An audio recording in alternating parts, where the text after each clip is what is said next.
Check it out. I'm almost done. Almost done. Well, there's the original desk.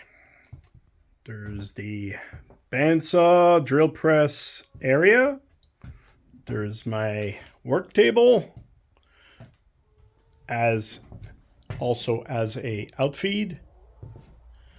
Table saw right here. We have our maintenance for chisels and whatnots over here. And we have our lathe.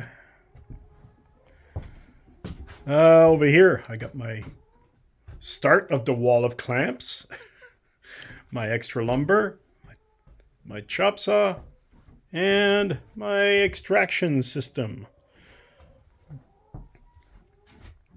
Now all I need to do is run some decent electrical so I don't have the mess of extension cords going on. That is the next project.